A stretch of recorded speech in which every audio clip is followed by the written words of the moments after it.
Hey guys, tonight we begin with the grim, dangerous and not so glamorous world of medieval assassins. Those shadowy figures who crept through castle halls and darkened alleys to change history with a blade and a whisper. While Hollywood makes them look cool, the truth is, being a medieval assassin seriously sucked. So before you get comfortable, take a moment to like the video and subscribe, but only if you genuinely enjoy what I do here. And let me know in the comments where you're tuning in from and what time it is for you. It's always fascinating to see who's joining us from around the world. Now, dim the lights, maybe turn on a fan for that soft background hum, and let's ease into tonight's journey together. Let's be clear, no one in medieval times woke up and said, "You know what? I'd like to stab a nobleman in the throat for 12 silver coins and the honour of hiding in a barrel for 3 days." Becoming an assassin wasn't a career path. It was more like a last stop on the life went horribly wrong train. Most medieval assassins weren't mysterious loners trained in mountaintop temples. They were desperate peasants, disgraced soldiers, ex-thieves with decent aim, or people so far off society's radar they could kill a man and still not be noticed in the census. If you were well off, you didn't become an assassin. You hired one. If you had a title, land, or even a goat to your name, you were in management. But if you'd just escaped debtor's prison, had a reputation for solving problems, and could sneak into a tavern without being seen, congratulations. Someone, somewhere, was about to slide a coin purse across the table and whisper a name. And that name wasn't a fun one. You weren't asked to take out Bob the Quiet Turnip Farmer. It was usually a corrupt baron, a bishop with too much gold, or someone with 12 bodyguards and a moat. The pay? Tempting. The job? Horrifying.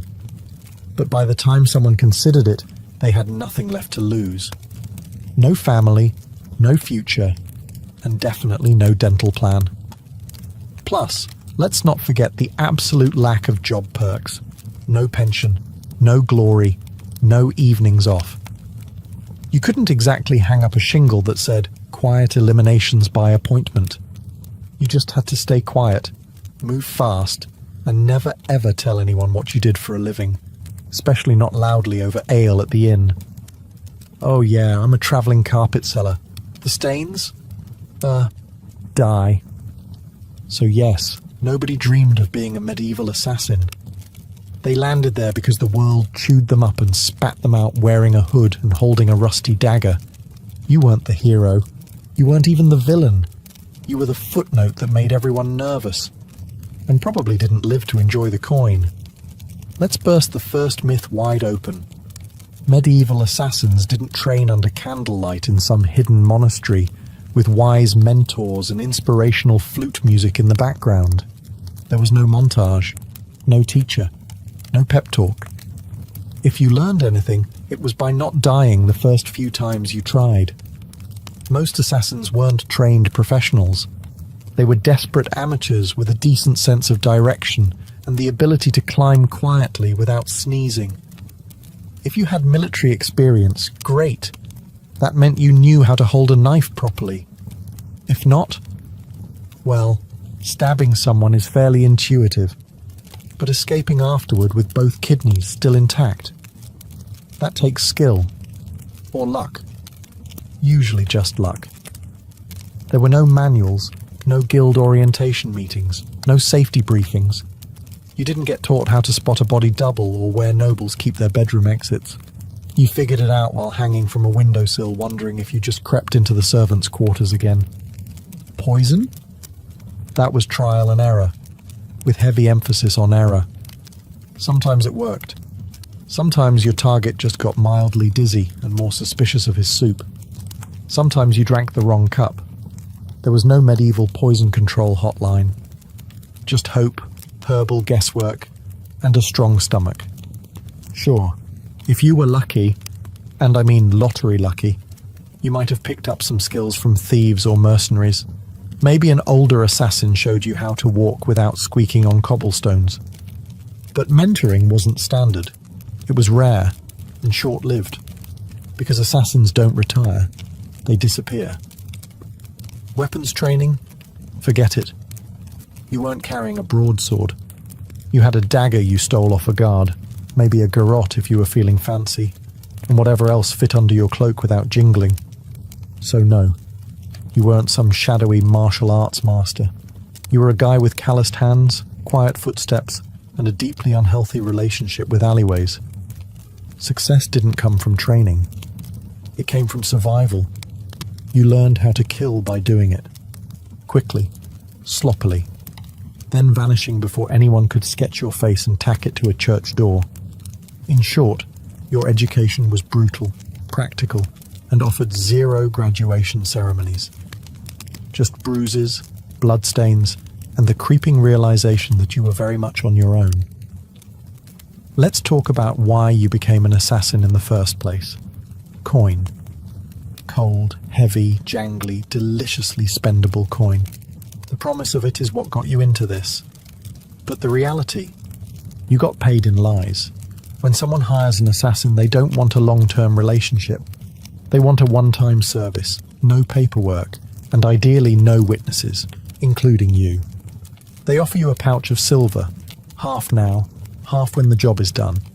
That's if they're feeling generous. But here's the thing. When the job is done is code for after we verify you didn't mess it up, or make us look bad, or leave a trail that leads back to us, or survive long enough to tell anyone about it. So, you do the job. You sneak through shadows, risk your life. Maybe kill a baron in his sleep. Not pretty, not poetic. And when you return... Ah, yes, about that payment. The client fled, terribly sorry. Or worse, they try to kill you. A knife to the gut is cheaper than a bonus. And even when you do get paid, it's never quite enough. Not for the risk, not for the blood, not for the 3 days you spent hiding in a haystack with fleas and moral regret. You get a handful of coins, a curt nod, and a reminder you were never here. Also, fun fact, some contracts were fake, political traps. You'd be told to assassinate someone dangerous, only to find out it was a decoy with guards waiting. Congratulations, you just walked into a sting operation with your name already carved on the gallows. And even when the deal was real, you couldn't exactly go to court and file a complaint. Your Honour, I'd like to sue Lord Edmund for breach of assassin contract. The only court you'd see was the one where you were the exhibit, so you learned to take what you could, demand payment up front, and trust absolutely no one, not even the greasy little scribe who swore this job would change your life. It did, mostly by shortening it. Being an assassin meant living on broken promises and vanishing before they broke you. So you've taken the job. You've been lied to about the pay. You're probably going to die. Now let's talk gear. Forget the fantasy novels and sneaky video games. There were no retractable wrist blades, smoke bombs, enchanted daggers, or crossbows that folded neatly into your boot. Your toolkit consisted of whatever you could steal, sharpen, or hide beneath a tattered cloak without clanking. If you were lucky, and I mean found a gold coin in a dead man's shoe, lucky, you had a good dagger. Not ornate, not curved like a dragon's tooth, just sharp, hopefully rust-free, and ideally one that didn't smell like the last guy you stabbed with it. Poison. It existed, sure, but it wasn't as glamorous as a slow drip into a wine goblet. Most medieval poisons were unpredictable, made from plants, minerals, or toad guts. Some worked instantly. Some took hours. Some made your victim vomit for 2 days and then recover, angrier and now very suspicious of stew. Ropes, occasionally useful. You could strangle, climb, or tie something up with one, but you'd better know how to use it fast, because nothing kills the mood like trying to wrestle someone while muttering, "Wait, which knot goes under again?" Bows. Effective, yes, if you had one, knew how to shoot it, and weren't trying to smuggle it through a palace disguised as a flower arranger. Most assassinations were up close and personal. No time for elegant marksmanship. just quick, quiet, and hopefully not messy enough to slip in. And you didn't get backups. If your blade bent, broke, or fell down a well, time to improvise. Slate roof tile? Maybe. Rusty nail? Worth a shot. Shoe buckle with intent? Desperate times. You carried your tools hidden in hems, boots, or inside hollowed-out bread if needed, and you kept them close. Not for safety, but because in this line of work, your weapon was your best friend, your boss, and your only retirement plan. There were no upgrades, no tinkering with gear between missions. You didn't polish your kit. You prayed it didn't betray you mid-strike. Because in the end, it wasn't the weapon that did the killing. It was you. Alone, poorly equipped, and expected to perform miracles with a spoon and a prayer. Assassins weren't hired to take out random drunks in back alleys. No one paid you to stab Jeff, the sleepy candle maker. Your targets were important. Nobles, bishops, military officers, sometimes even royalty. And those people, they were very hard to kill. First, there were the guards, not one or two, dozens. Armed, armoured, and well-fed. Some guarded the front, some the back. Some just stood there looking intimidating, daring you to blink wrong. You'd spend days memorising patrol patterns, door creaks, and exactly how many stairs it took before the knight with asthma needed a breather. Second, there were walls. Castles didn't have front porches. They had gatehouses, murder holes, and moats full of things that bite. If you didn't fall into the water, you still had to worry about arrow slits and boiling oil. Yes, boiling oil. Your job description included may get flambéed for peeking. Third, there were the servants and staff, the cooks, scribes, and stable boys. One wrong look from you, and they'd be whispering to the guard captain faster than you could say, "I'm just the herbalist." Assassins weren't just fighting swords, they were fighting gossip. And medieval gossip travels at light speed, if it means someone gets to keep their head. And finally, your actual target? Paranoid. Rightfully so. These people were surrounded by backstabbers, relatives with claims to their titles, and 36 people pretending to like them. They didn't eat without a tester. They didn't sleep without 3 locks on the door. Some even slept in decoy beds or rotated rooms like a deadly version of musical chairs. And don't get excited if you hear they're attending a feast. Yes, they'll be drunk, but so will you. And you'll still have to get past the royal guards, 3 dogs, a very alert jester, and 50 witnesses holding tankards. Even getting close to your target could take weeks. Posing as a servant, bribing a chambermaid, hiding in barrels. And when the moment finally came, you had one shot. One precise, perfect, non-squeaky, non-bloody, ghost vanish in the night moment. Or you'd become the next public deterrent, swinging from the castle gate with a sign that read, "Nice try." Let's be honest. When you picture a medieval assassin, you probably imagine sleek black robes, leather braces, maybe a mysterious hood billowing in the moonlight. Reality? You looked like a sick goat herder with something to hide. Disguises in the Middle Ages weren't exactly high fashion. You didn't have custom-tailored cloaks or retractable armor. You had whatever you could scavenge. Peasant rags, a monk's robe 2 sizes too big, or the remains of a guard uniform that definitely still smelled like its previous owner. The goal was to blend in, but blending in meant looking like everyone else who hadn't bathed in 2 weeks, limped from old injuries, and had a nervous twitch from malnutrition. You didn't look suspicious because of your cloak. You looked suspicious because you kept adjusting your belt to hide a dagger wrapped in cheesecloth. And forget masks. There were no Guy Fawkes options. Most face coverings just made you look like a leper, which was great for avoiding conversation, but terrible for entering parties. If anyone asked who you were, you had to think fast. "I'm Brother Tobias. I take care of silent prayer and rooftop maintenance. Even assuming you made it past the guards, noble households weren't full of idiots. Servants noticed unfamiliar faces, especially ones that fumbled chamber pots and couldn't name the cook's cat. You were always one. I've never seen you before, away from being clubbed with a candlestick. And if your disguise did work, congratulations. You now had to stay in character for hours while pretending not to notice all the very stab-worthy people wandering by. Also, wigs. They didn't exist. If you needed to look older or younger, you were stuck smearing dirt on your face, squinting, and hoping no one got close enough to notice that your beard was glued on with honey. The truth was, your disguise didn't protect you.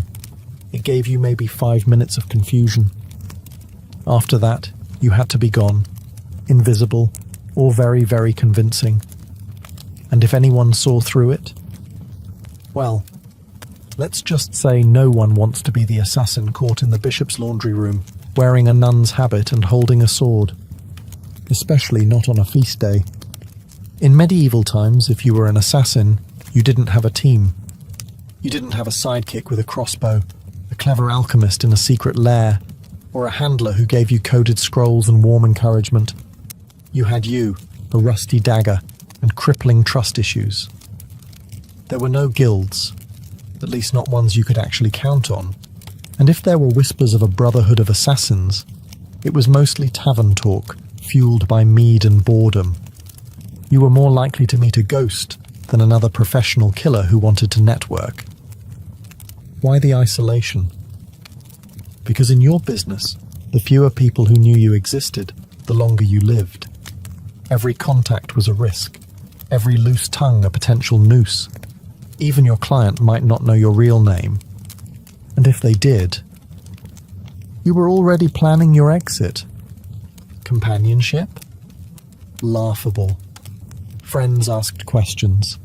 Lovers noticed bruises, bloodstains, and why you always slept with a blade under the pillow. You couldn't settle down. You couldn't afford to. One mistake, one person recognizing you in a market, and your whole life turned into a sprint for the nearest sewer grate. Even fellow criminals kept their distance. Thieves and smugglers were sociable. You? You were that guy who makes people disappear. They feared you, or worse, saw you as a walking liability. No one wanted to share stew with someone whose occupation could attract a mob with torches. And don't expect sympathy. You couldn't tell anyone how hard it was to sleep after silently strangling a corrupt bishop. If you talked about your job, people assumed you were either lying or dangerous, and they weren't wrong. So you kept your secrets, your scars, and your weapons to yourself. At inns, you sat in the darkest corner, back to the wall, eyes always scanning the door. You never drank too much. You never stayed more than a night. You didn't say your name unless someone paid you first. And even then, it probably wasn't your real one. Being a medieval assassin meant perfecting the art of vanishing. Not just in a crowd, but from every life you never got to have. Let's say you took the job. You planned your route, you bribed the right doorman, you disguised yourself as a very convincing chimney sweep. And then, you froze. Maybe the target turned around unexpectedly. Maybe they were with their child. Maybe you got the shakes at the worst possible moment and your knife hand trembled like a terrified squirrel. Guess what? You're now dead. Because failure, for a medieval assassin, wasn't a slap on the wrist or a bad performance review. It was a public, painful, and wildly theatrical death, often involving ropes, fire, wheels, or sharp iron devices with names like the Bonecracker's Delight. Missing the kill meant blowing the whole operation. Your target lived, and immediately told everyone that someone tried to murder them. Suddenly you weren't a shadow. You were a wanted man with a detailed description, and probably a crude sketch tacked to every tavern wall within 30 miles. And those guards you once snuck past? Now they're motivated. Sometimes it wasn't even your target you had to worry about. It was your client. If you failed, You were no longer an asset. You were a liability. Someone who could be tortured, interrogated, or worse, taught. The very people who paid you would be the first to put out a second contract on you, and there were no second chances. No. Sorry, the blade slipped. I'll try again tomorrow. You had one shot, one moment in time, and if you blew it, the best you could hope for was to die quickly before anyone found out who hired you. Failure also meant shame, the silent, humiliating kind. You didn't just fail to kill, you failed to be invisible, to be perfect. And for assassins, perfection was survival. Anything less? Might as well paint a target on your back and start practicing your final word speech. It didn't matter how many jobs you'd done before. No one cared that you succeeded 12 times. Because in this profession, you're only as good as your last kill. And if your last kill didn't happen, you'd better start running. So you did it. The plan worked. The dagger struck true. No screams, no guards, just a clean drop to the floor and a very important person who now wasn't. Congratulations. Now run for your life. Because being a successful assassin in medieval times didn't mean sipping wine on a rooftop while the city burns behind you. It meant fleeing through back alleys with someone's blood on your boots and a dog already sniffing your trail. There was no victory lap, no post-job drink with colleagues, no casual debrief with your client. You didn't even get a moment to admire your work. The moment your blade struck, your new job became escaping everyone who now wants to murder you in increasingly creative ways. Guards, coming, doors, locked, horses, tied up on the other side of town. You, probably bleeding. You had to plan your exit before the kill. Routes, disguises, fallback safe houses. Maybe a boatman who owed you a favour, or at least didn't ask questions. Because the city would go on lockdown within minutes. No one wanted a scandal. And lockdown meant closed gates, armed checkpoints, and a dozen angry men with swords who all just received your rough sketch and the phrase, maybe armed and extremely stabby. And let's talk about the client. Assuming they actually planned to pay you, they weren't going to meet you at a cozy tavern with a smile and a thank you card. They'd probably vanish too, because an assassin who just completed a job is the most dangerous person alive. You knew too much. You'd proven you could get into places others couldn't. So even when you succeeded, you walked away with coin in one hand and a giant target on your back. And what did you win? A week of sleeping in haylofts, bribing ferry captains, shaving your beard in the dark, and pretending your name was Brother Lucian as you tried to blend in with monks heading east. Because success didn't mean survival. It meant starting the whole game over. In a new city, under a new name, with even more people looking for you this time.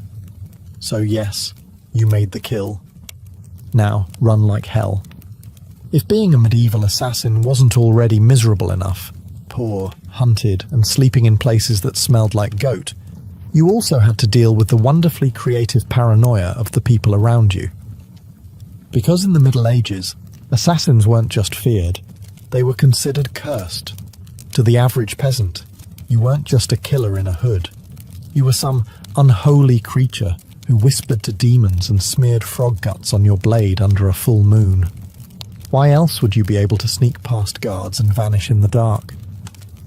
Logic wasn't exactly popular back then. But superstition? Oh, that was everywhere. Some believed assassins could shapeshift. Others claimed you were invisible unless bathed in holy water. One popular tale suggested assassins made pacts with forest spirits and could breathe death through walls. Imagine walking through a village and hearing a woman mutter, "Don't make eye contact, he might hex the baby." Even your tools were suspect. Carrying a dagger, clearly it was forged in a cursed forge. Using poison, that wasn't chemistry, that was witchcraft, and you probably stirred it with a severed toe under a blood moon. You'd think this fear might help you. After all, people avoided you, right? But the reality was worse. Superstitious mobs don't hesitate. They don't ask questions. They throw stones, set fires, and shout things like, "Burn him before he calls lightning." Your reputation made people overreact. The second someone died unexpectedly, illness, accident, choking on a chicken bone, someone would whisper, maybe it was a shadow man. Maybe it was him.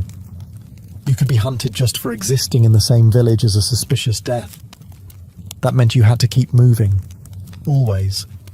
Stay too long, and suddenly a priest is ringing a bell while 5 angry farmers hold pitchforks like they've been waiting for this moment their entire lives. And heaven help you if you were caught with anything remotely weird. Dried herbs, strange coins, or even a foreign accent. That's all it took for someone to shout "sorcerer" and light a torch. In a world that believed monsters wore human faces, being too quiet, too clever, or too fast made you a threat. And in medieval logic, threats had to die, quickly, and preferably on fire. Poison, the assassin's weapon of elegance. A quiet kill, no mess, no screaming, no steel on bone, just a sip, a stagger, a sigh. And done. That's the theory. In practice, poisoning someone in the Middle Ages was like trying to win a bar fight with herbal tea and a bad attitude. First off, poisons weren't reliable. You didn't have access to purified cyanide or a neat little pill labelled fast-acting doom. You had plants, mushrooms, minerals, maybe the occasional toad. You had to gather, grind and pray. And even then, it might just give the target a stomachache and a renewed commitment to his anti-assassin guard team. There was no scientific measurement. You didn't dose precisely. You eyeballed it. A pinch too little, and the noble just vomits and cancels dinner. A pinch too much, and you die from exposure before the first course is served. Also, medieval kitchens were chaotic. You couldn't just waltz in and season the soup with nightshade. You had to bribe or impersonate a cook, sneak in while no one was watching, or, worst of all, try to poison a meal that would go through 3 tasters and a dog. Yes, a dog. And if your victim was a noble, they didn't just eat food. They treated it like a military operation. Meals were tasted, blessed, and sniffed by everyone from the steward to the jester. By the time the food hit their plate, it had passed through more security than a royal wedding. Even assuming you did it, you slipped in the poison, it wasn't detected, and the target actually ate it. The next part was wildly unpredictable. Some poisons took hours. Some took days. One minute your mark is laughing at a joke, the next he's clutching his stomach and demanding to see his astrologer. And if they survived, guess who they'd blame? Not the cook, not the taster. You, the quiet man with the herbal knowledge and twitchy eyes. So poisoning wasn't efficient. It was risky, slow, and full of variables, none of them in your favor. And if you were caught, you didn't get a quick death. You got interrogated, with tools, until you confessed to poisoning everyone from the Duke to the dog. You'd think that if you successfully changed the course of history by removing a tyrant, sabotaging a royal bloodline, or silencing a political threat, someone would remember your name. Nope. You were an assassin. That meant your name was never meant to be remembered. At best, you were a rumor. Some hooded figure, a foreigner with cold eyes, or the quiet man who never finished his ale. You might have pulled off the most legendary hit of the century, and still ended up as a mysterious death in the official record. In fact, that was the point. Your client didn't want a story. They wanted plausible deniability. The fewer people who knew who did it, the safer they were, and the less likely they were to end up poisoned by their own assassin. So your name was buried the moment the job was done, if you even used a real one. You didn't sign your work. You didn't brag. You didn't keep trophies. You didn't exist outside the moment of the kill. And if someone did know your name, that was a loose end. And in your profession, Loose ends had a very short shelf life. And forget about honor. There were no medals for silence. No stone monuments for the man who stopped a war with one dagger in the night. If a noble wanted a statue, they commissioned one for themselves.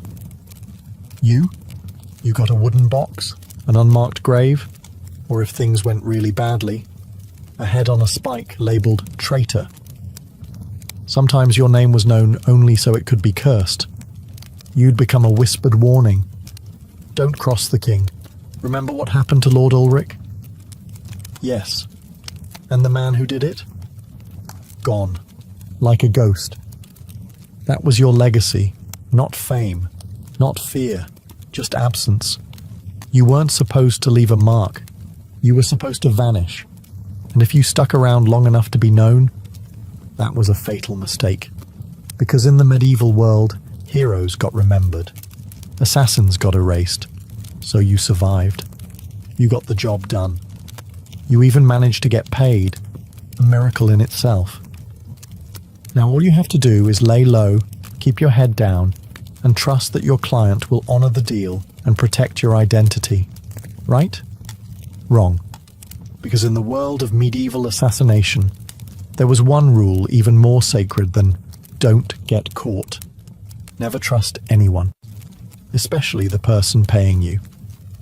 Your client, be they a noble, a merchant, or a bishop with ambition and very loose morals, didn't hire you out of respect. They hired you because they needed something awful done, and you were the sharpest tool in the shadows. Once the job was complete, you became a liability. You knew too much. You knew who wanted who dead, when, why, and possibly how much they were willing to pay for it. That made you dangerous, not just to their enemies, but to them. So what did they do?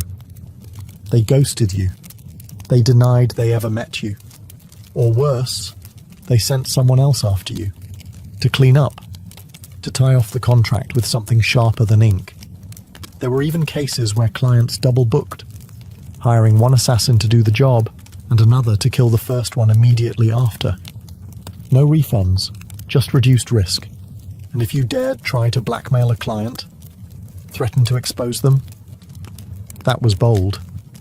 And also your final mistake, because powerful people in the Middle Ages didn't negotiate with assassins. They crushed them. If your client had a shred of honor, a rare species indeed, you might get paid and left alone. But even then, you'd still have to assume they were watching you, from a distance, with someone already sharpening steel and memorizing your walk. You were the secret that couldn't talk, the shadow that couldn't stay. Even success wasn't enough to earn trust. Because in their eyes, if you killed once, you could kill again.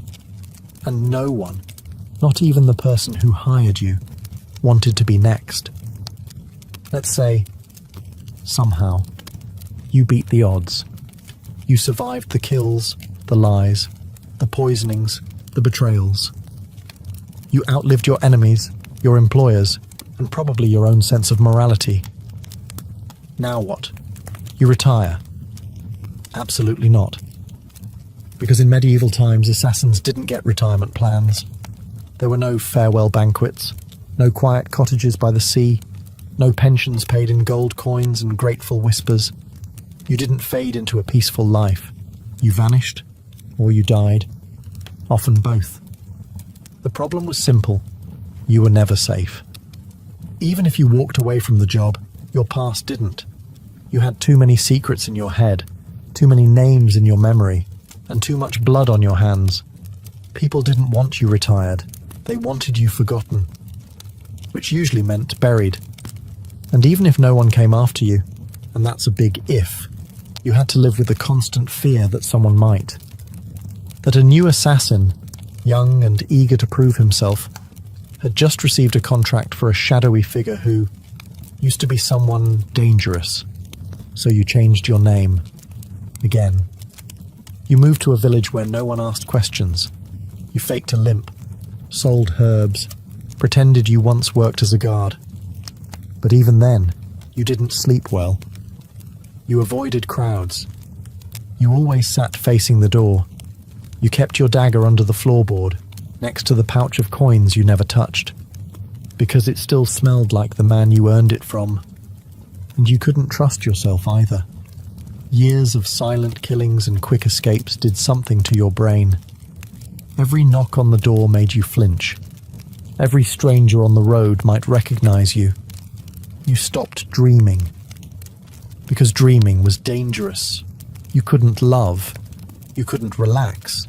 You couldn't laugh too loud. You lived like a ghost pretending to be a man. The truth was, there was no endgame for a medieval assassin. Just a slow, cold fade into obscurity, always moving, always watching, until one day you slipped into the dark and no one noticed. And maybe that was the best you could hope for. By now you've probably figured it out. Being a medieval assassin wasn't darkly romantic. It wasn't noble. It wasn't even all that profitable. It was a grim, thankless, short-lived career, wrapped in blood-stained linen and followed by a crowd of people who wanted you dead. You wouldn't last. Not a week. Maybe not even a day. Because you'd start with the wrong assumptions. That you'd be sleek, in control, a whisper in the dark. But what you'd really be is cold, hungry, and one bad guess away from the noose. You'd slip into town, cloak pulled tight, ready for action, only to discover that your target moved locations, the guards are drunk but trigger-happy, and the stable boy you paid for information just sold you out for a mug of ale and a piece of bread. You'd freeze at the wrong time, stab the wrong guy, get spotted by someone's maid who once saw your face near the chapel, and suddenly you're not a shadow, you're the problem. Then what? You run. But you're not used to medieval terrain. The mud, the uneven cobblestones, the absolutely insane number of loose chickens in the street. You slip, fall, get tackled by a guard named Thomas, who just got dumped and is looking for an outlet. And let's say you survive that. Then you deal with the aftermath. No allies, no honor, and no future. Just whispers, suspicion, and the growing realization that even if you succeed, the best you can hope for is to die old and alone, hiding behind a false name in a village that still believes in fairies. So no, you wouldn't last. And frankly, you shouldn't try. Because the assassin's life wasn't cool. It was a cruel machine that chewed people up and spat out nothing but shadows. It offered power without peace, and purpose without a place in the world. You didn't make history. You erased yourself from it. And the only thing waiting for you at the end was silence. A silence no one would question. Because no one even remembered you were there in the first place. Before she was the feared Queen of Macedonia, Olympias was known as Myrtale, a Molossian princess from the rugged tribal lands of Epirus. Her people claimed descent from Achilles himself, and whether or not the blood of heroes truly ran in her veins, one thing was certain. This was not a woman born for the sidelines of history. From a young age, Myrtle was steeped in mystery and ritual. Her upbringing was shaped not just by politics, but by prophecy, ecstatic rites, and a reverence for the ancient gods. She wasn't the type of princess who smiled and embroidered tapestries. No, she was drawn to serpents, omens, and the frenzied ceremonies of the cult of Dionysus, where women danced barefoot in the moonlight and called upon the divine in states of trance. Her connection to the gods wasn't performative, it was personal. She didn't merely worship, she embodied. According to ancient sources, likely written by men both terrified and enthralled, she kept sacred snakes in her chambers and even allowed them to coil beside her in bed. Whether this was a literal fact or the kind of slander that powerful women attract like flies, we'll never know. But it stuck. To her allies, it made her divine. To her enemies, it made her dangerous. Her real power began not in a battlefield or throne room, but in the uneasy flicker of torchlight, among the whispers of priestesses and the curling bodies of serpents. She wasn't just a princess. She was a living oracle, a woman touched by something older than politics and colder than steel. So when Philip II of Macedon, brutal, brilliant, and famously horny, arrived at the island of Samothrace for a religious initiation, he didn't just meet a beautiful princess. He met a mystery he couldn't resist. Their marriage wasn't just a political alliance. It was a collision of prophecy and power. And from the very beginning, it was full of omens. Some said lightning struck the sky on their wedding night. Others claimed Olympias dreamed of a thunderbolt entering her womb. All of it would become legend. But one thing is certain. The union of Olympias and Philip didn't just create a child. It created Alexander the Great. And she intended to shape his destiny from the very first breath. Olympia's marriage to Philip II was not the fairy tale one might expect for a queen who would one day birth an empire. From the beginning, it was a combustible mix of prophecy, pride, and paranoia. Philip, ruthless, charismatic, and already collecting wives like trophies, married Olympias around 357 BCE. She was likely just a teenager, but she wasn't naive.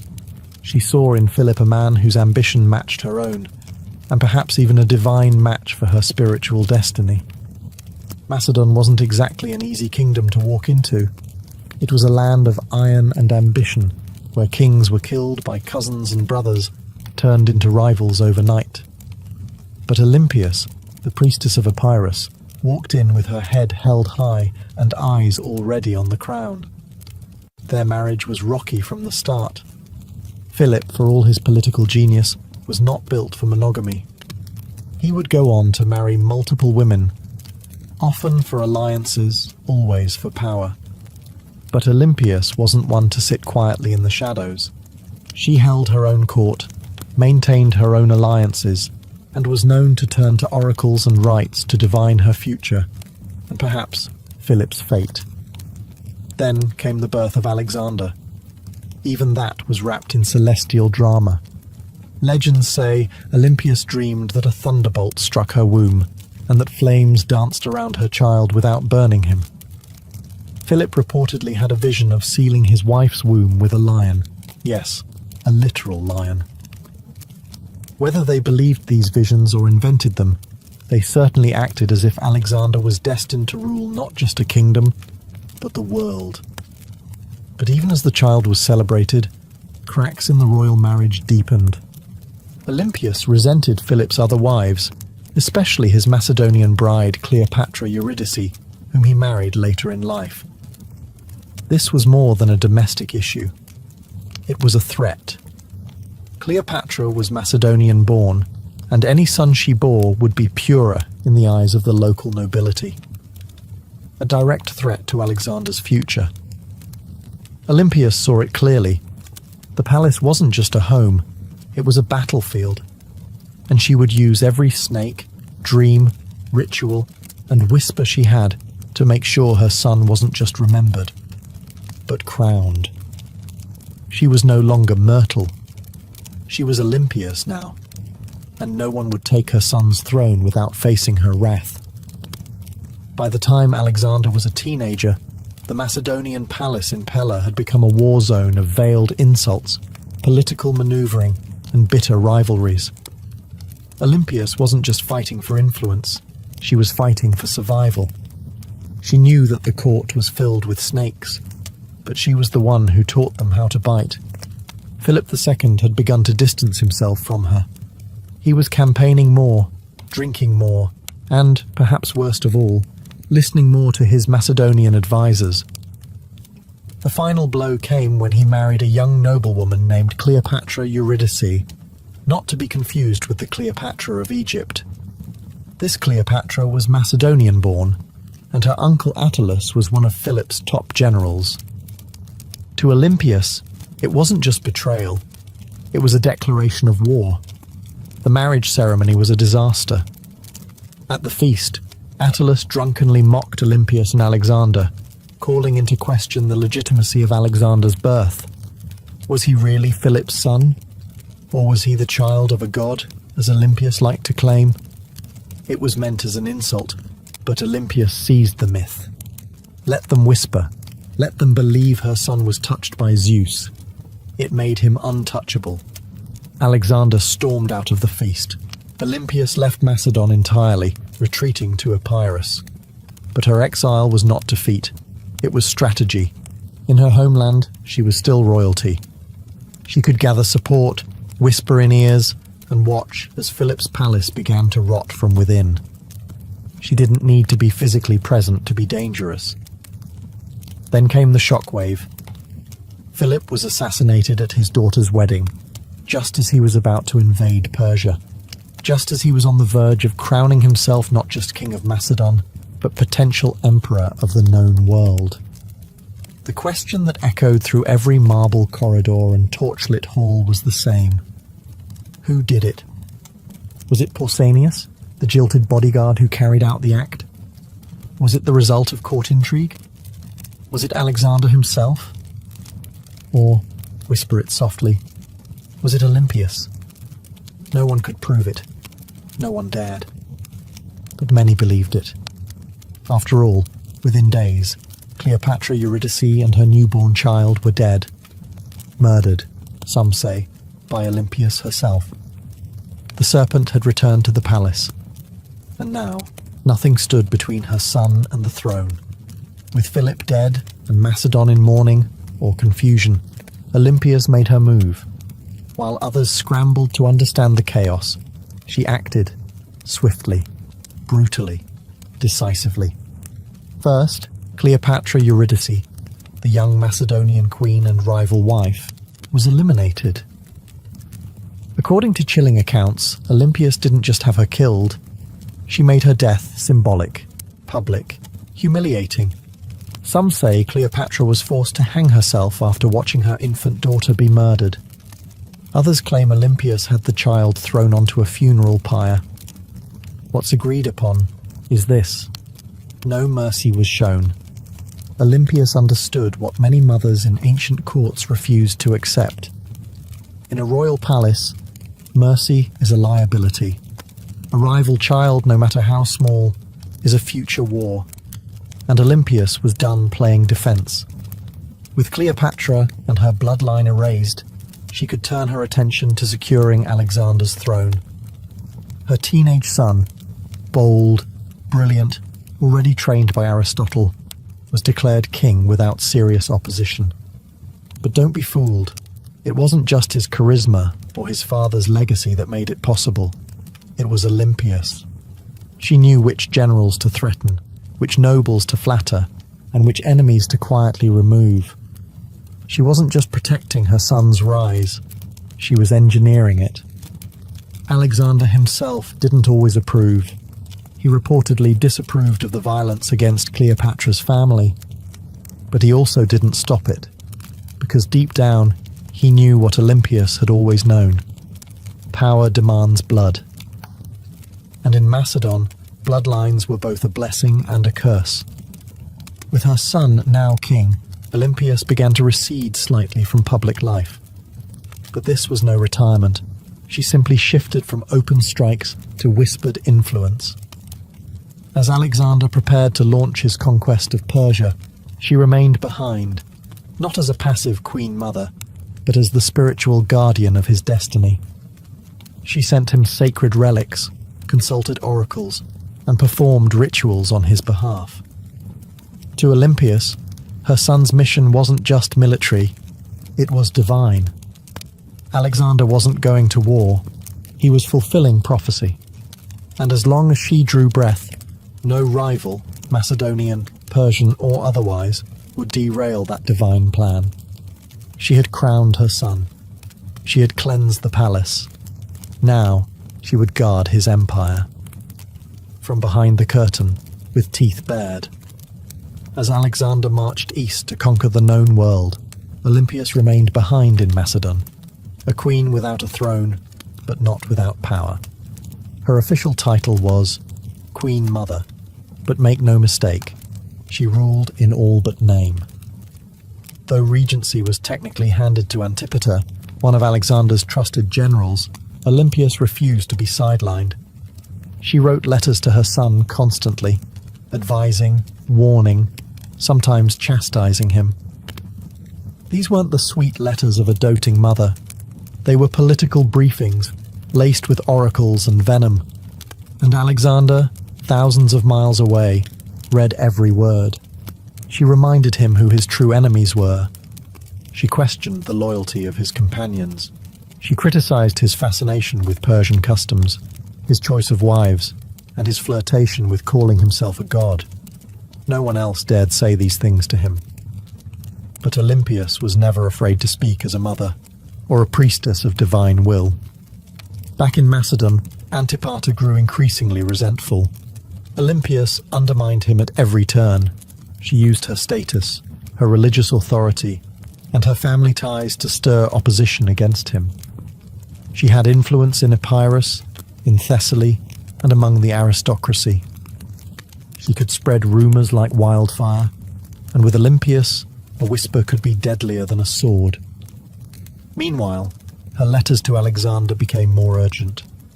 She warned him of Antipater's ambition, painting him as a second Philip, ready to betray and usurp.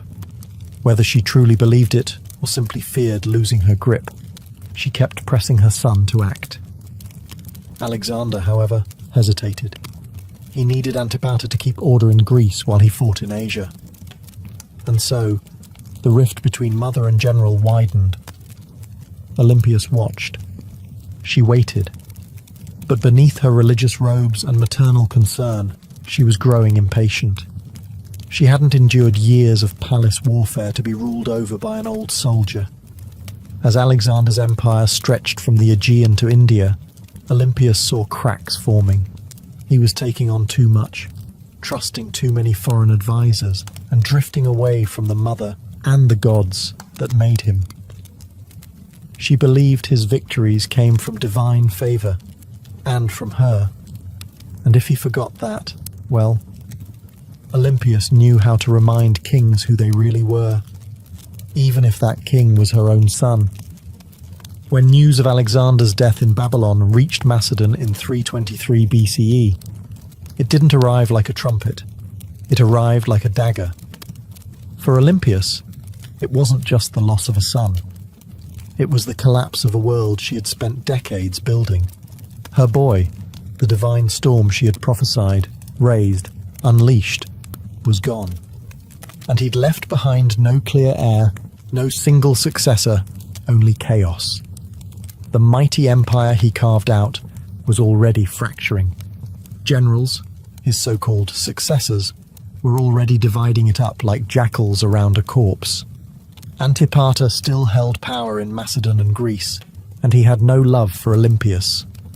Worse, her daughter Cleopatra, Alexander's sister, was being courted by rival generals for marriage, each one hoping to use her bloodline as a claim to the throne. Olympias saw what was coming. Civil war wasn't a possibility. It was inevitable. And once again she would have to act. But she no longer had Alexander. What she had instead was his bloodline. His young son, Alexander IV, born to Roxana, the Bactrian princess Alexander had married. Roxana, still in Macedon, was vulnerable. The boy was even more so. Olympias recognized that the infant was now the last true piece of her son's legacy, and that made him a target. But it also made him a weapon. She allied herself with Roxana and the boy, determined to protect them and use the child's birthright to stake her own claim in the political battlefield. But the tide was turning.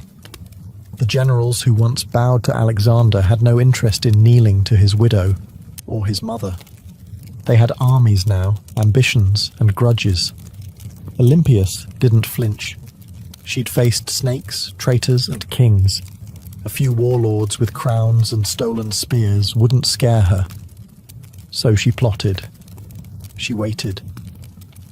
She watched as Antipater died and was replaced by his son Cassander, a man with ice in his veins and no tolerance for the old queen's games.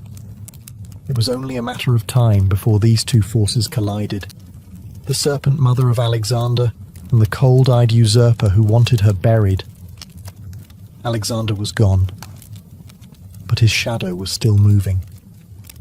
And Olympias was still coiled within it, ready to strike.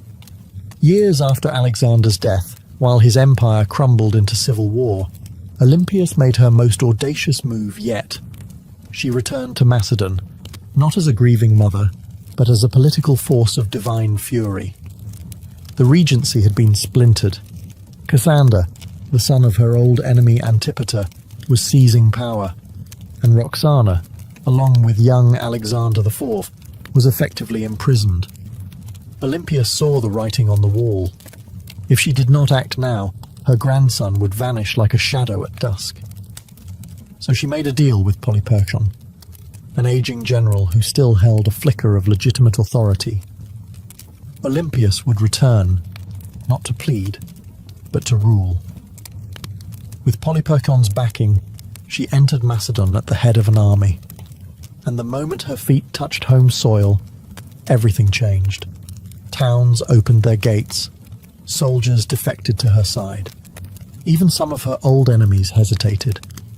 Olympias, despite her age, was still a name that shook the ground. Then came her vengeance. One by one, she hunted down the loyalists of Cassander.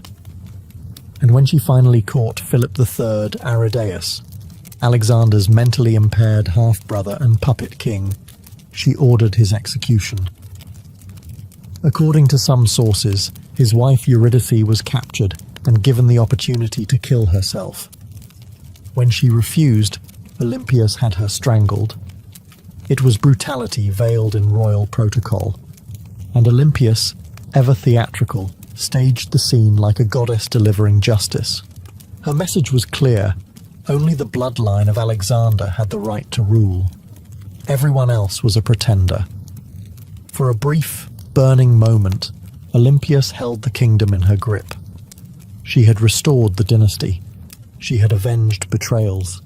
She had reminded Macedon what royal power looked like when wielded by a woman with nothing left to lose. But power, in Macedon, was like fire in dry grass.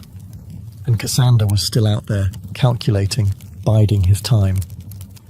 He returned with a vengeance. His army outnumbered hers, his resources deeper, his cruelty colder. Her allies began to abandon her. Polyperchon lost influence. The tide turned. Olympias, now isolated in the fortress of Pydna, watched as her enemies closed in. She had lit the match. Macedon had burned, and now the smoke was thick, and her enemies were at the gates. Olympias, once the most feared woman in the ancient world, now found herself besieged in the coastal fortress of Pydna.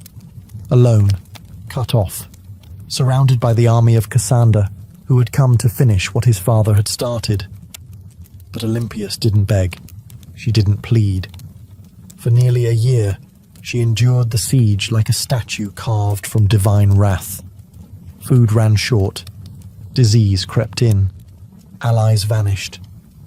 Yet within the fortress walls, she maintained the same unshakable presence that had once shaken kings. To the very end, she carried herself not as a prisoner, but as the mother of a god. Cassander, ever cautious, hesitated. He knew killing Olympias was dangerous. Even now she carried a myth around her like armor. She was still the mother of Alexander the Great. To strike her down might seem like blasphemy, so he offered her safety. Surrender, he said, and her life would be spared. Olympias knew better.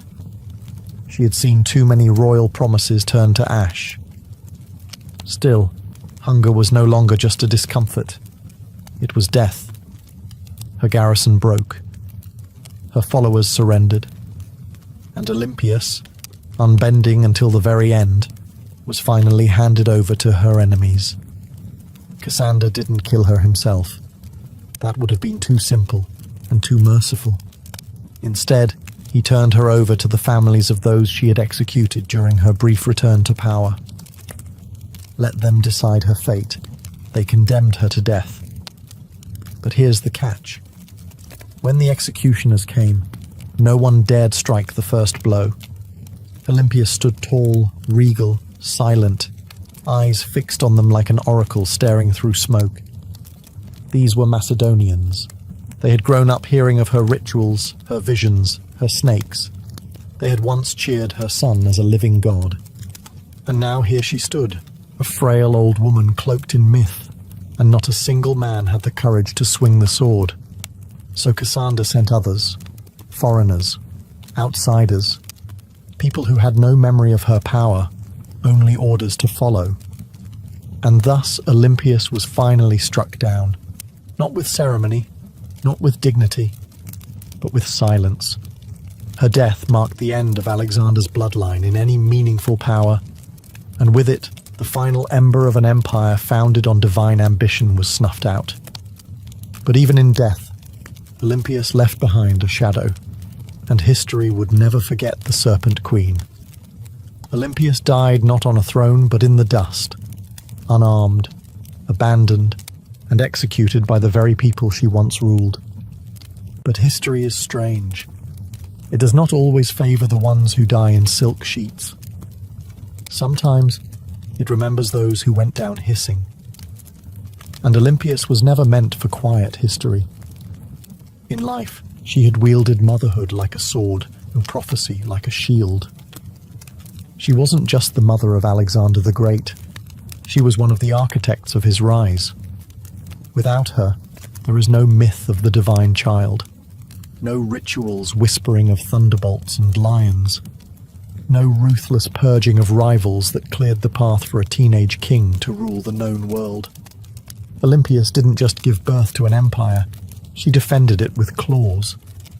Yet even among the ancient world's most ruthless dynasts, Olympias stands apart. She didn't command armies in the field like Cleopatra, or ride into battle like Boudicca. Her battlefield was subtler and colder. It was a world of poisoned goblets, political marriages, priestesses, and oracles. She understood the power of fear, and even more importantly, she understood the power of belief. She made people believe her son was divine, and she may have believed it herself. Her enemies branded her a murderer, a witch, a manipulator, and they weren't wrong. Olympias was all those things, and more. She was the product of a brutal world that respected cunning far more than kindness, and she learned early that mercy was a luxury queens couldn't afford. In the centuries that followed, she was both vilified and mythologized. Some called her a villain, others a visionary. But no historian, ancient or modern, could call her irrelevant. She haunted the legacy of Alexander like a phantom, always in the background, always just behind the curtain, and maybe that's exactly where she belonged. Not as a tragic mother or a footnote in a king's story, but as a story unto herself. The woman who wrapped herself in prophecy, slept beside snakes, and outlived gods. Olympia's bones turned to dust long ago, but her legend endures.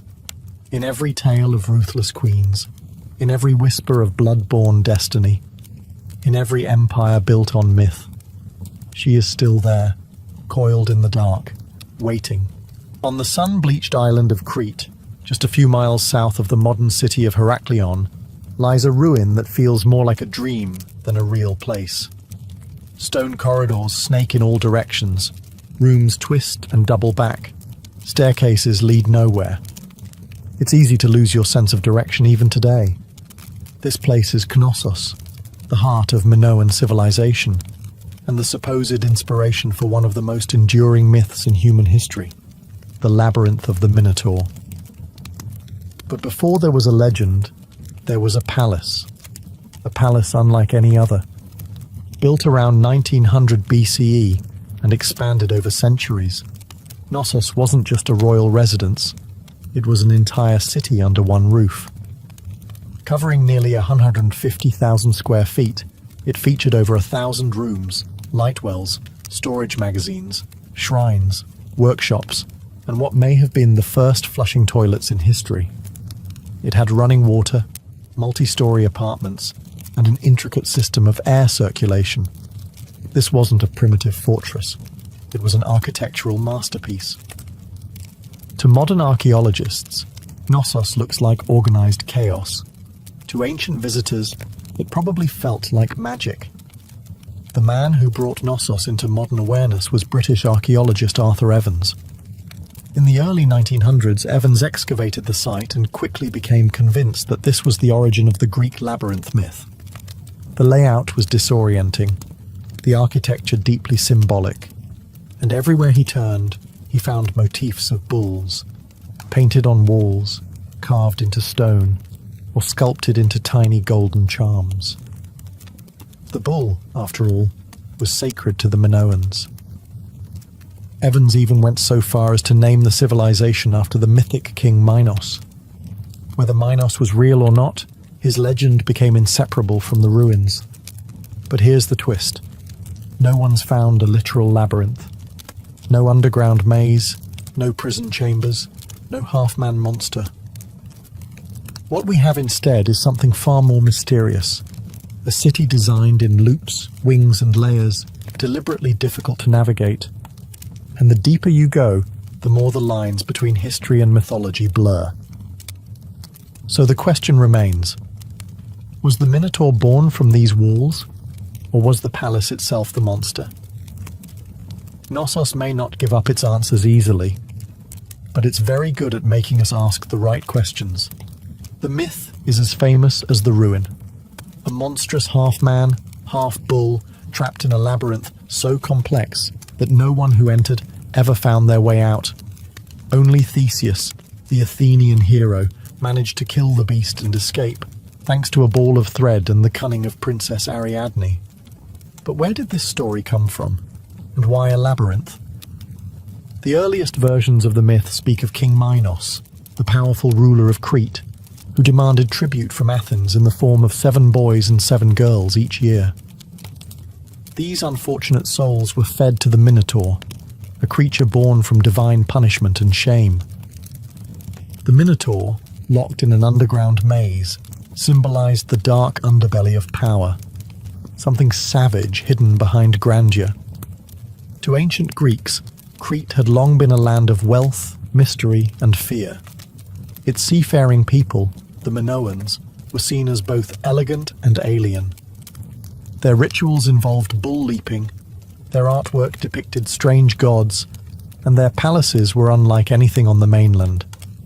To a visiting Greek from 1000 BCE, Knossos might have felt like another world. The bull itself was sacred in Minoan culture. Frescoes show young men and women vaulting over charging bulls in ritual displays. Horns of consecration, stylized bull horns, appear on rooftops and altars. Combine this with a palace that feels like a maze, and the ingredients for a legend begin to stir. But what if the Minotaur wasn't just a monster? What if it was a metaphor? Some scholars believe the tale reflects a memory of Cretan dominance over the Aegean, a time when Athens truly did pay tribute to a stronger, stranger power. The labyrinth could symbolize the political entrapment of weaker states, and the Minotaur, the raw, terrifying force behind Minoan rule. Others argue it's more psychological, the labyrinth as the unconscious mind, the Minotaur as our hidden urges, and Theseus, the hero, walking bravely into the darkness, guided only by the thread of memory. Still, the myth remains tangled with Knossos. The palace is the closest thing we've ever found to a real labyrinth. No monster, no Ariadne. But perhaps something deeper. Not just a myth echoing through history, but a history that was asking to become myth. Long before Athens raised its marble temples or Sparta sharpened its spears, there was the Minoan civilization, one of the earliest advanced societies in Europe. They ruled not through conquest, but through trade, art, and what seems like an almost supernatural command of architecture. At the heart of their power stood Knossos, a palace that wasn't just a seat of royalty, it was a hub of culture, ritual, and economy. The Minoans flourished from around 2600 to 1400 BCE. Based on Crete, they developed a sprawling trade network that reached Egypt, Mesopotamia, the Levant, and even the distant shores of Spain. Their ships cut through the Mediterranean like silent arrows, ferrying pottery, saffron, bronze, and luxury goods. They didn't build vast armies. They built relationships, and that, more than weapons, made them rich. What's most striking about Minoan culture is how different it was from their later Greek successors. Their artwork celebrated nature, animals, and flowing human movement, not war or divine punishment. Frescoes show dancers, dolphins, and athletes vaulting over bulls. Even their goddesses are different. Powerful, bare-breasted figures often holding snakes, symbols of fertility, transformation, or protection.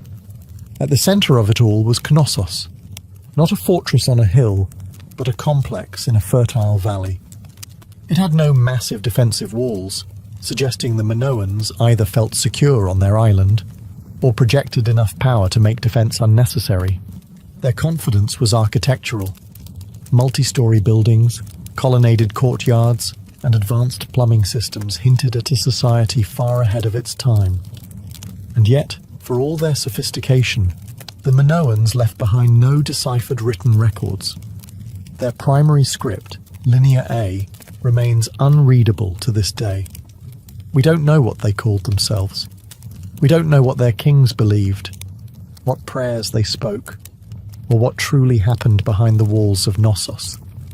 All we have are their ruins, their art, and their influence, absorbed later by the Mycenaeans and echoed in Greek myths. The Minoans were not just builders of palaces, they were architects of mystery. And Knossos wasn't merely a building, it was the beating heart of a civilization that shimmered for a moment like sunlight on the Aegean, and then vanished. But some say their echo still wanders the maze. To walk through Knossos is to walk through time, layered, confusing, beautiful time. It's not just the scale that overwhelms you, it's the design. Rooms lead to rooms. Corridors split and vanish. Light wells cut through the heart of the building. Stairs spiral into shadows, or emerge suddenly into sunlit courtyards. Nothing moves in a straight line. It's not hard to see why ancient visitors might have whispered, "Labyrinth." Knossos wasn't just a palace, it was a living organism.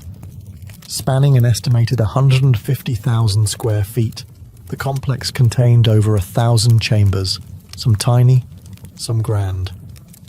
These weren't randomly placed rooms. They were purpose-built. Workshops, storage spaces, shrines, apartments, and throne rooms, all arranged around a large central courtyard that may have hosted public ceremonies or bull-leaping rituals. The palace was built on multiple levels, up to 4 or 5 stories tall in places, using natural slopes and artificial terraces. To navigate it without getting lost, you'd need memory, instinct, or a thread like Theseus. And yet, this apparent chaos hides a remarkable intelligence. The Minoans mastered passive ventilation, cooling rooms through air shafts and open stairwells. They funneled rainwater through clay pipes and had toilets that flushed long before Rome made it fashionable. One of the most iconic areas is the so-called throne room, named for the alabaster chair built into the wall, flanked by benches. Around it are frescoes of griffins, mythical guardians. Was this the seat of a priest-king? A goddess's chamber? A sacred court? No one knows for certain. And the walls, they speak in colour. Vibrant frescoes show dolphins swimming above bathtubs, women in elegant flounced skirts with bare chests, youths leaping bulls mid-air. The art wasn't just decoration, it was identity. Fluid, natural, deeply connected to earth and sea. Still, the deeper you go, the more Knossos begins to disorient. Some parts seem intentionally complex, like they were designed to confuse. Maybe that's the root of the labyrinth legend. Not a prison for monsters, but a palace that felt alive. A building that invited awe, ritual, and just a touch of fear. No locked doors, no mythical beasts. Just a place built to make you question where you were and what was waiting around the next corner. Knossos wasn't just an administrative center or royal residence. It was a place of worship, an architectural expression of the Minoan soul, steeped in ritual, myth, and divine mystery. Unlike later Greek temples, there are no towering columns to Zeus or marble shrines to Athena. Instead, the spiritual world of Knossos is more subtle, woven into the fabric of the building itself. Shrines hide in corners. Pillars rise like sacred sentinels. Horns, stylized, carved, symbolic, appear on rooftops and altars. Everywhere you look, the bull motif dominates, suggesting a powerful connection between worship, the natural world, and this revered animal. The Minoans didn't seem to fear the bull. They celebrated it.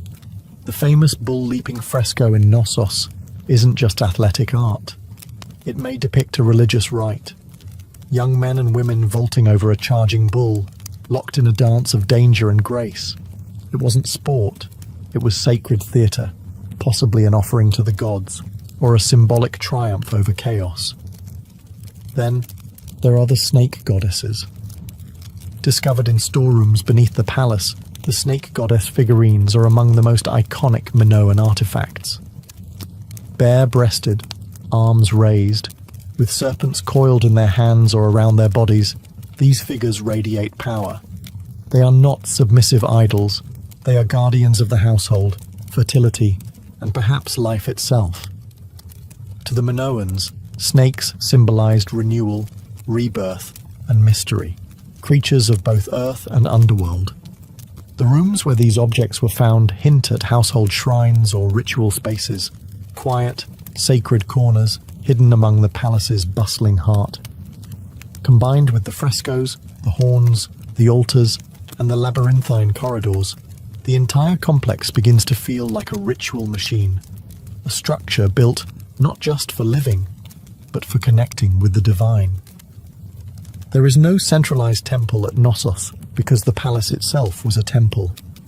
Its layout, art, and design were all part of a spiritual worldview where boundaries between sacred and secular didn't exist.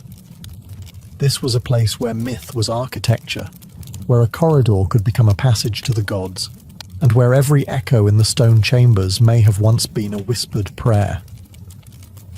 Knossos didn't just house people, it housed gods. For centuries, Knossos stood as a beacon of prosperity, innovation, and cultural sophistication. But then, something happened. Something sudden. Something no one can fully explain. By around 1400 BCE, the palace was abandoned, the frescoes left to fade, and the Minoan civilization that once ruled the seas had vanished like mist over the Aegean. So, what happened? Theories abound. Some point to nature. Around 1600 BCE, the volcanic island of Thera, modern-day Santorini, erupted in one of the largest explosions in human history. The blast was so massive it likely caused tsunamis that battered Crete's northern coast, devastating ports and farmland. Ash clouds may have blocked the sun, choking crops and disrupting the climate. While Knossos wasn't immediately destroyed, the aftermath of Thera's eruption may have shaken the foundations, economically, politically, and spiritually. Others look to war. By 1450 BCE, the rising power of the Mycenaeans, mainland Greeks, may have taken advantage of Minoan weakness. Archaeological evidence suggests Knossos was reoccupied briefly, but the culture had changed. The art became more martial. Linear A, the Minoan script, was replaced with Linear B, used by Mycenaean scribes. The palace that once thrived with snake goddesses and bull dancers now whispered in a foreign tongue. Some scholars believe the Mycenaeans didn't invade in a single conquest, but gradually absorbed the island, first through trade, then influence, and finally rule. Others argue that internal collapse, a civil uprising, political instability, or the failure of the elite may have contributed just as much. What's striking, though, is how little violence is evident in the ruins. There are no charred skeletons, no signs of mass slaughter. Knossos didn't fall with a scream. It fell with a whisper. The great palatial system simply stopped. The rooms went quiet, the rituals ended, and nature slowly crept back in. By the time Homer sang of Crete in his epics, Knossos was already ancient myth, a memory tangled in stories of kings, monsters, and labyrinths. And maybe that's fitting, because what killed Knossos wasn't just eruption or invasion. It was time, and the way all great things, no matter how beautiful, eventually vanish beneath the weight of new empires. But the bones remain, and if you listen closely, the maze still hums beneath the earth. For thousands of years, Knossos lay buried beneath the Cretan soil, just another mound of stone lost to time. Its name forgotten, its myths distorted, its walls swallowed by olive groves and dust. That is, until one man decided to chase a legend. His name was Sir Arthur Evans, and he didn't just rediscover Knossos, he reimagined it. In 1900, Evans, a British archaeologist with a flair for drama and a deep love for Homeric myth, purchased the land that covered the ancient ruins. Local farmers had been finding strange seals and artifacts, clues that something enormous lay beneath their feet. Evans dug in. What he found would change the history of the Aegean forever. He uncovered a palace so vast, so complex, and so advanced that he was convinced this was the mythical home of King Minos. The frescoes, the horns, the sheer architectural strangeness of the site, it all pointed in his mind to one thing: the labyrinth. Evans wasn't just an archaeologist, he was a storyteller, and sometimes a controversial one. He named the people who built Knossos the Minoans after Minos. He interpreted symbols, reconstructed frescoes, and restored parts of the palace using reinforced concrete, a move that has drawn both praise and criticism. Some call it visionary, others call it vandalism, because what you see today at Knossos is partly ancient ruin and partly Edwardian imagination. Still, Evans did what no one else had dared. He brought Knossos back to life. He gave Europe a glimpse into a Bronze Age world far older than classical Greece, a civilization of art, mystery, and maritime elegance. He also unearthed the still undeciphered Linear A script, opening new questions about language, literacy, and the limits of our historical understanding. But Evans did more than excavate stone. He resurrected a myth and forced historians to reckon with the fact that behind the legend of the labyrinth was something real, something complex, something very human. A palace that felt like a maze, a civilization that slipped into shadow, and a man who peeled back the earth, only to discover a story far stranger and more beautiful than he had imagined. Knossos had slept for 3,000 years. Evans rang the bell that woke it up. Walk through Knossos, and you're not just walking through architecture, you're walking through a language of symbols. Frescoes, carvings, patterns, they're everywhere. But the Minoans didn't leave us a Rosetta Stone. Their primary script, Linear A, remains undeciphered. So instead of reading their thoughts, we must see them, painted across plaster, carved into walls, and hidden in patterns. What exactly were they trying to say? The art of Knossos is unlike anything in the ancient world. There's no obsession with warfare, no rows of kings or battle-hardened heroes. Instead, we find nature, leaping dolphins, blooming lilies, birds in flight, and sacred bulls.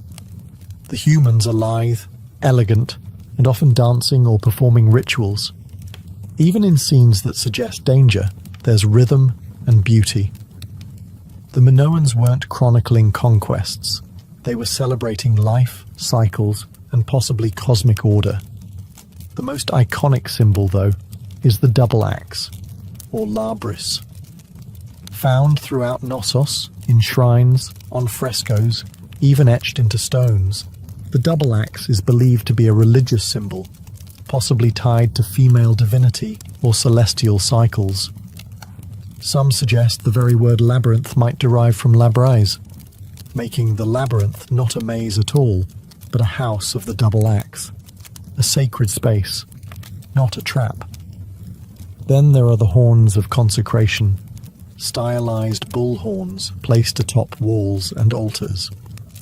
These may have been religious markers, separating sacred space from the mundane. Combined with frequent depictions of bulls and bull-leaping rituals, it's clear the animal had deep spiritual significance. Whether it represented nature, fertility, chaos, or a divine presence, no one agrees. But the bull is everywhere. Even the layout of Knossos may have symbolic meaning. Some archaeologists believe it was built not just for function, but to mirror celestial or seasonal patterns.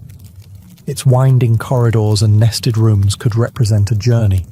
Through life, through death, through the underworld. A spiritual maze, not a physical prison. But without a deciphered script, every theory walks a thin line between insight and imagination. The Minoans spoke in symbols, not stories, and so we're left to interpret. What is Knossos saying? We hear the rhythms, we see the images, but the meaning? That remains just out of reach, like a thread unraveling into myth. Knossos is a ruin, yes, but it doesn't feel dead. Walk its corridors today and you'll sense something humming just beneath the surface. Not ghosts, not gods, but echoes of myths, of lives, of questions that refuse to go away. Thousands of years after its fall, Knossos still holds us in its maze.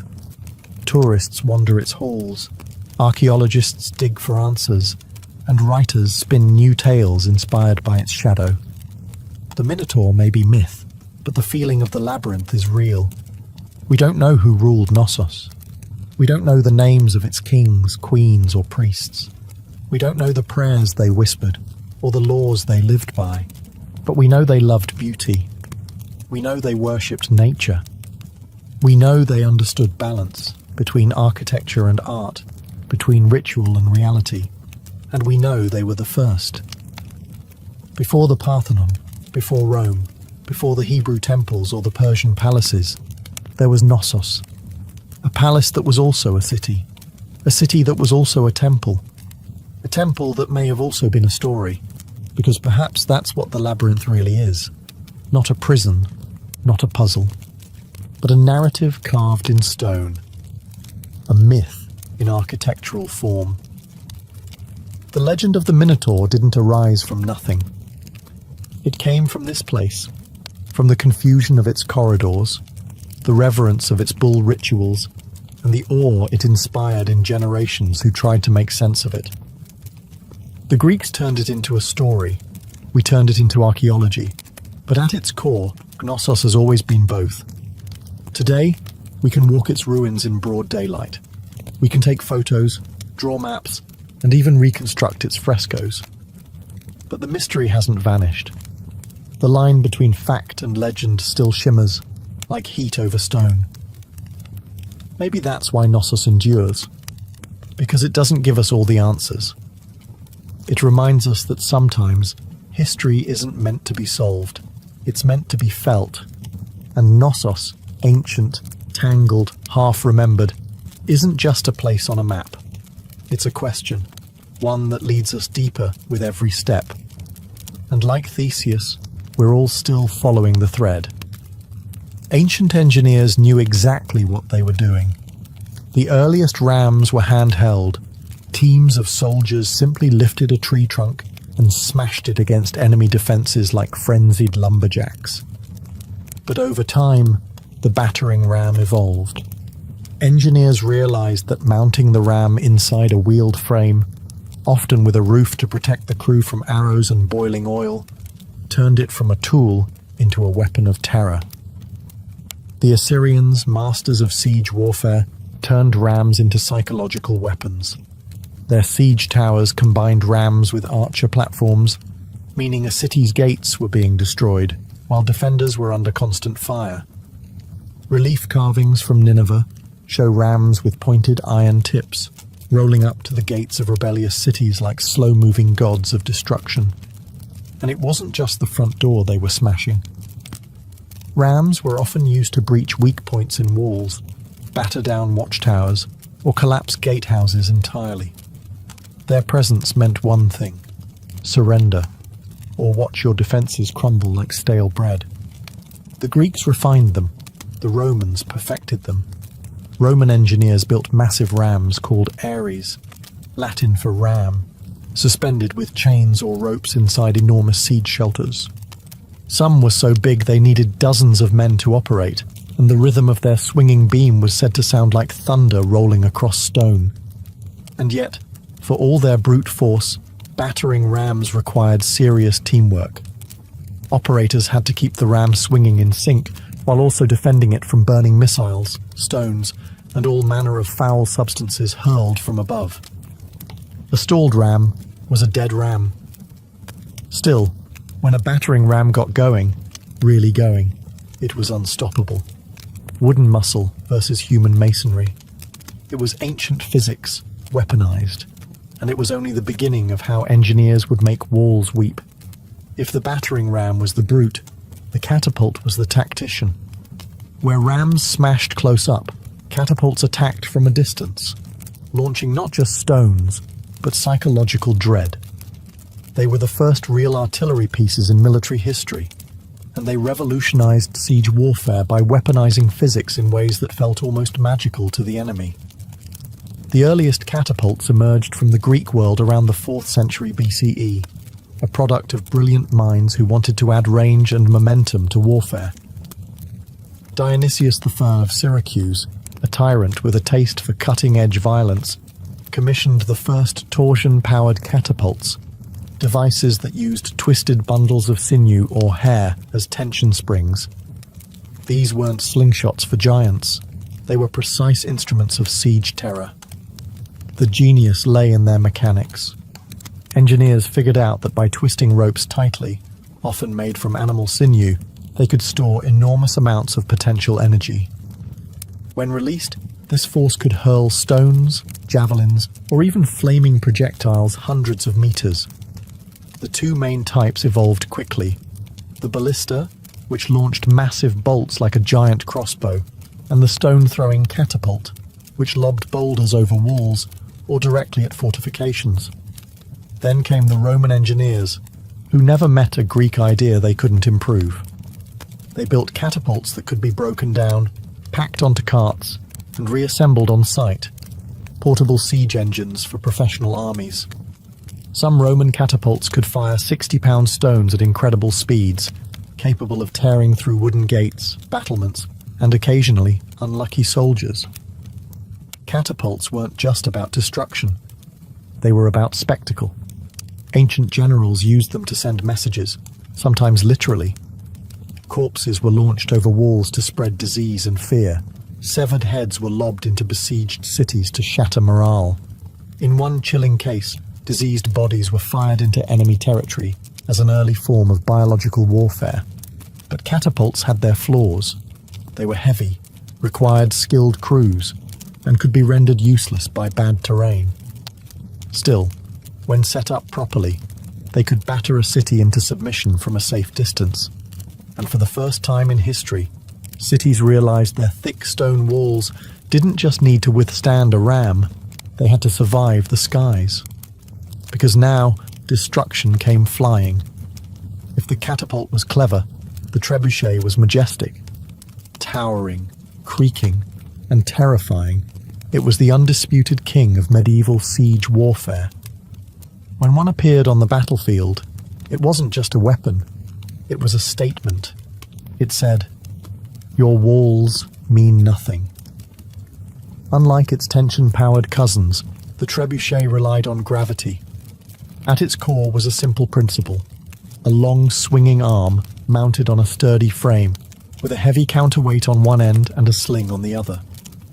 Raise the weight, let it drop, and the arm would whip around, flinging the sling and its deadly payload in a high arc over enemy defenses. It was controlled destruction, precise, predictable, and devastating. The origin of the trebuchet can be traced back to earlier traction models used by the Chinese as early as the 4th century BCE, where manpower replaced counterweights.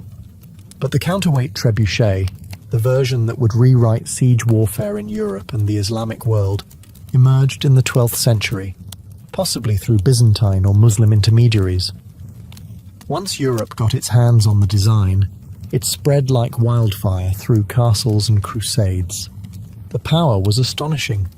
A well-built trebuchet could launch 300-pound projectiles over 300 meters. Stones the size of furniture would crash into towers, pulverize walls, or crater enemy morale.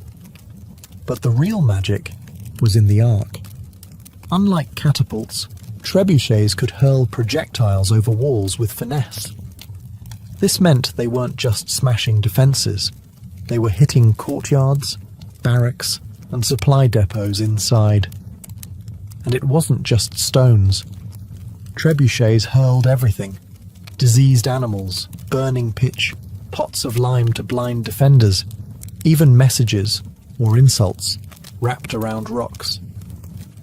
One legendary account from the siege of Stirling Castle in Scotland tells of Warwolf, a trebuchet so massive that the enemy surrendered before it was even fired. The king refused to accept the surrender, just so he could test the machine. But for all its destructive glory, the trebuchet wasn't fast.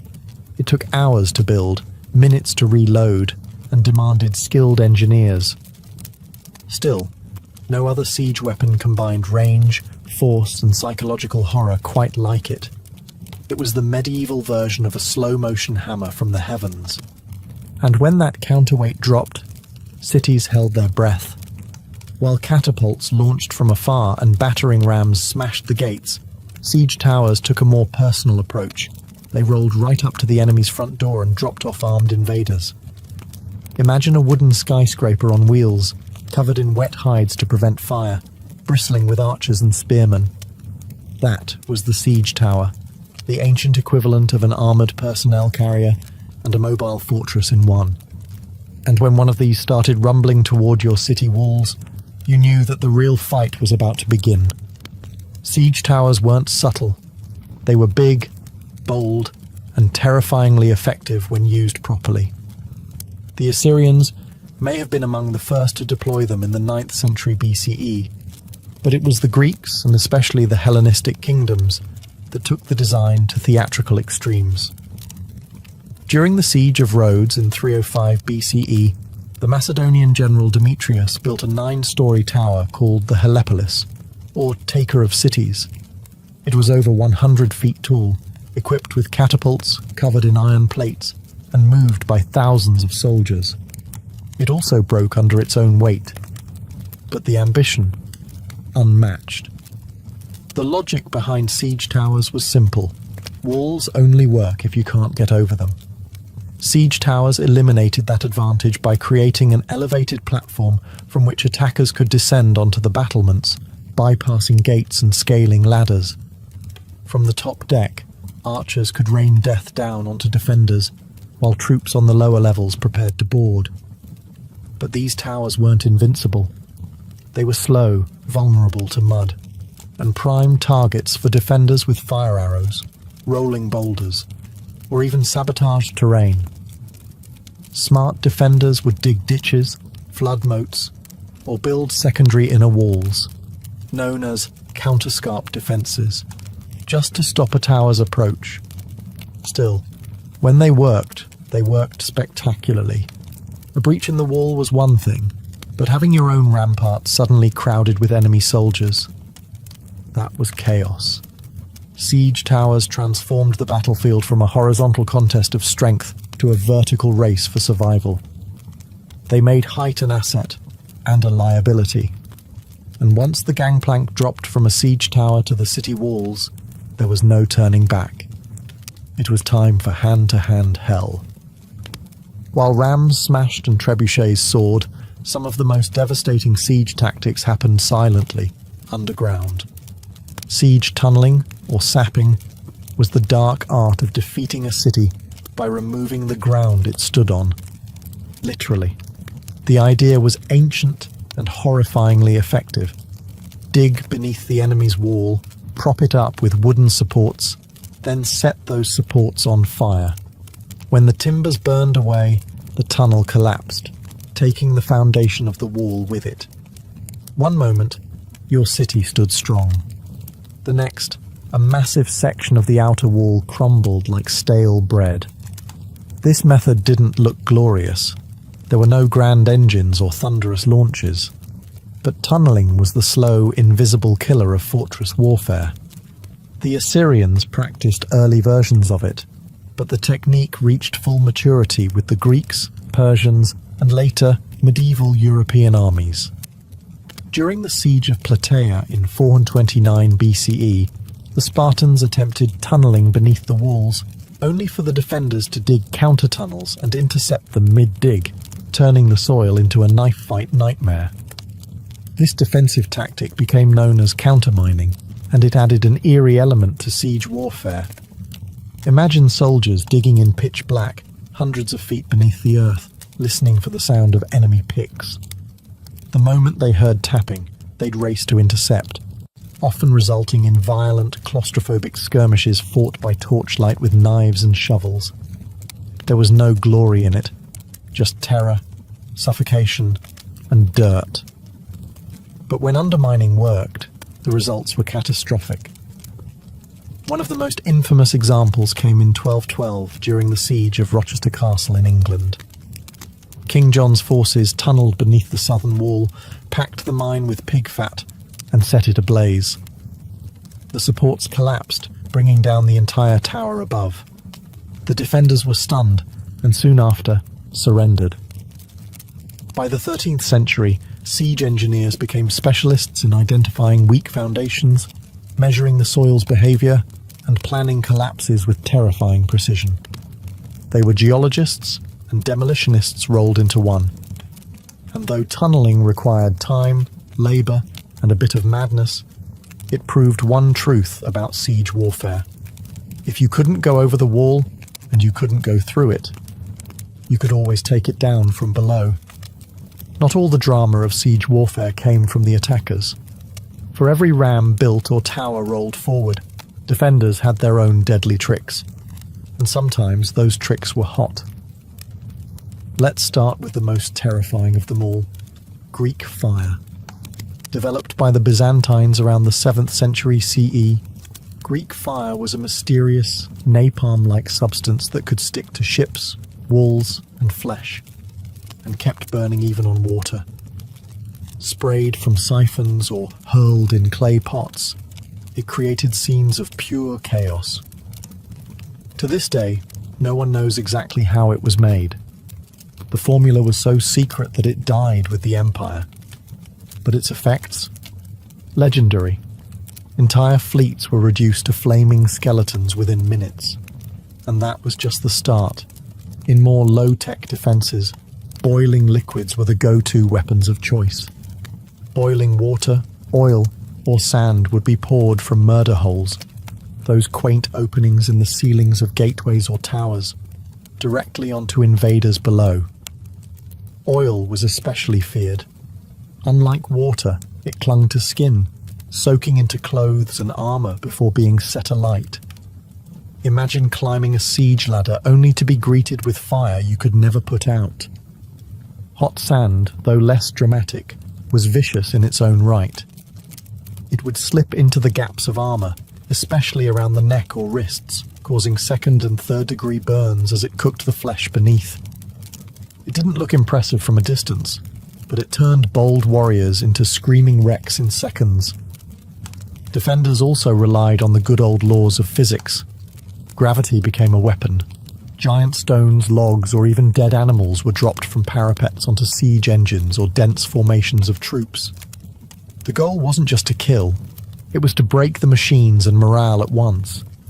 And then there were traps, hidden pits, collapsing bridges, spiked barricades. Castles became puzzles of pain, designed to slow, confuse, and punish. All of this served one purpose: delay. Every minute a wall held was a minute closer to enemy supply lines running thin, to disease spreading in camps, or to reinforcements arriving. Siege warfare was a game of attrition, and while the attackers had physics on their side, the defenders had creativity, and a whole lot of boiling rage. In siege warfare, raw destruction was only half the goal. The other half was psychological domination, breaking the will of the defenders before the walls even came down. Siege weapons weren't just tools of war, they were massive, creaking, flaming symbols of doom. Every groaning wheel of a siege tower, every arcing boulder flung by a trebuchet, was designed to plant one seed in the minds of those behind the walls. You are not safe. Ancient commanders knew this. The Assyrians paraded their siege engines openly, dragging them across deserts with grand fanfare. The Romans built their siege camps right in view of the enemy, letting defenders watch as battering rams were assembled and catapults tested. Siege was theatre, and fear was part of the script. Sometimes the payloads themselves carried a message. Severed heads of messengers or generals would be launched over the walls, often still wearing their armour. At the siege of Constantinople, defenders were bombarded not only with rocks, but with bodies, diseased corpses launched to spread panic and plague. During the Mongol siege of Kaffa in 1346, it's believed that hurling plague-infected corpses over the walls helped trigger outbreaks of the Black Death in Europe. The trebuchet wasn't just a weapon, it was an announcement.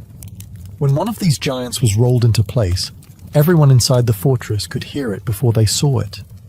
The creaking of winches, the grinding of ropes, the heavy thunk of the counterweight, like the heartbeat of an incoming storm. But the most dangerous part, the unknown.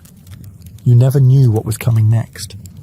Would it be a rock, a barrel of fire, a rain of arrows, or just silence, ominous, heavy silence as engineers adjusted their aim? Even the sounds became psychological weapons. The rhythmic thump of a battering ram, or the sudden silence before a shot would drive defenders mad with anticipation.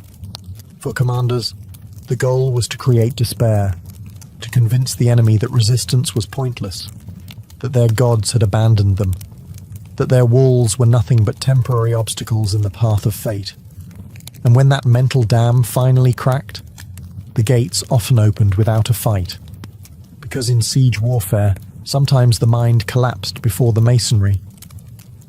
As gunpowder thundered onto the battlefield in the late medieval era, the age of traditional siege engines came to a slow, splintering end. But their legacy didn't vanish. It evolved.